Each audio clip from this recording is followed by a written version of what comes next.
Oi, gente, aqui do Conosco, tudo bem com vocês? Eu sou a Ju. E eu sou a Gi. E essa é a nossa primeira videoaula de Geografia. Os assuntos de hoje são Europa e seus aspectos gerais, tais como clima, relevo, hidrografia e divisão política.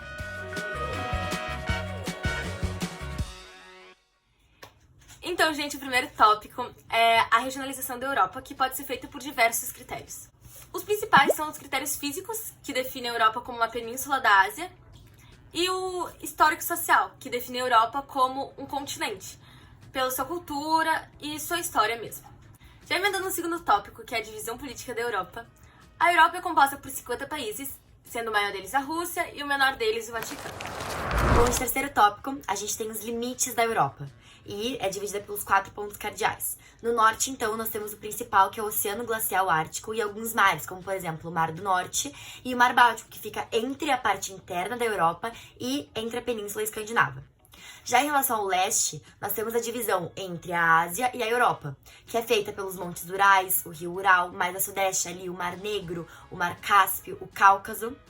Já em relação ao oeste, nós temos o único, que é o Oceano Atlântico, e sul, que divide a Europa de uma parte da Ásia e a África, nós temos o Mar Mediterrâneo, o Mar Negro e algumas vias navegáveis interligadas ao sudeste. Então, gente, eu vou falar agora do quarto tópico, que são as penínsulas. A Europa possui 7 penínsulas, sendo as principais a Península Ibérica, que fica a oeste, onde se localiza o Portugal e Espanha, aqui, e a Itálica, que é aquela com formato de bota, onde se localiza a Itália. Duas muito importantes também é a Balcânica, que fica ao sul, e é onde se localiza a Grécia, que é o país que ocupa a maior parte dela. E a Escandinava, que fica ao norte e é onde se localiza a Finlândia, Suécia e Noruega.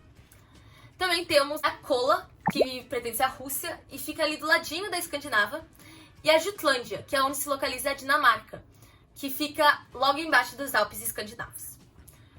Também, por fim, a gente tem a Península Crimeia, que é no meio do Mar Negro e faz parte da Rússia. Ela é um dos principais motivos para ter ocorrido a guerra agora que tá tendo, né, da Rússia e da Ucrânia. Então é uma curiosidade. O relevo europeu ele é predominantemente feito por planícies, mas é importante a gente ressaltar assim algumas formações, que são divididas por formações antigas e formações recentes. As formações antigas, elas são caracterizadas por serem mais baixas e menos pontiagudas que as formações recentes, e elas foram formadas na era pré-cambriana e não possuem atividade tectônica, ou seja, não tem vulcões nem terremotos. Agora alguns exemplos das formações antigas. Nós temos as 4 principais.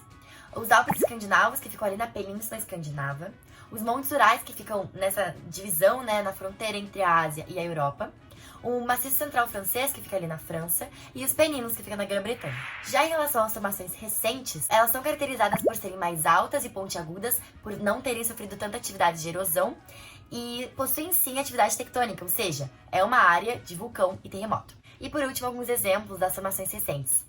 A gente tem ali os Pirineus, que ficam na Espanha, os Apeninos, que ficam na Itália, logo em cima dos Apeninos, os Alpes, aí tem os Alpes Dináricos, os Pindos, os Balcãs, o Cáucaso e o Cárpato. De alguns mares secundários, nós temos, por exemplo, ali no sul. Eu fiz um trocadilho ali com a junção dos 4 mares que fazem uma cobrinha logo em cima do mar Mediterrâneo, que é o Mar Tirreno, o Mar Adriático, o Mar Jônico e o Mar Egeu. Eu decorei como TAG. E nunca mais esqueci. Então, como eu disse, eles formam uma cobrinha, o Tirreno, que fica ali embaixo do Mar Adriático, depois do Mar Adriático, o Mar Jônico e o Mar Egeu. Aí mais para sudeste nós temos o Mar Negro e o Mar Cáspio. Mais para o norte nós temos os 2 principais, que é o Mar do Norte e o Mar Báltico, que fica entre os Alpes escandinavos e a parte interior da Europa. Então agora a gente vai falar de hidrografia. Assim como na maioria do mundo, a hidrografia é usada na Europa para irrigação, pesca, navegação e abastecimento. As bacias hidrográficas é um rio, junto com o conjunto de seus afluentes e as terras ao seu redor.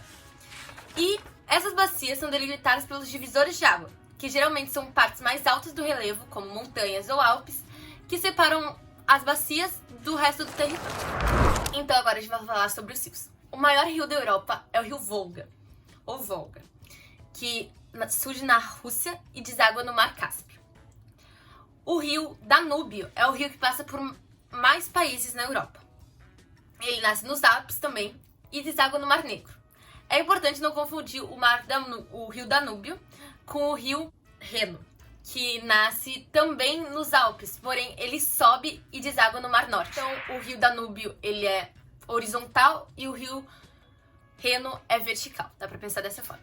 Também tem o rio do Pó, que fica na Itália, do lado da planície do Pó, então é fácil de lembrar. Nós também temos os rios que banham cidades, como o Tejo, que banha Lisboa, Tamisa, que banha Londres, e o Sena, que banha Paris. Além dos rios, nós também temos o lago, o maior lago da Europa, que é o Ládoga, que fica localizado na Rússia. E o Canal da Mancha, que divide a Inglaterra da França. E o Estreito de Gibraltar, que separa o Mediterrâneo do Oceano Atlântico. Planície, então, nós temos as 4 principais. A primeira é germano-polonesa, que fica ali entre a Alemanha e a Polônia. Nós temos a planície da Hungria, que fica na Hungria. Temos a planície sarmática, que fica na Rússia. E, por último, a planície do Pó, da Itália, que fica na Itália.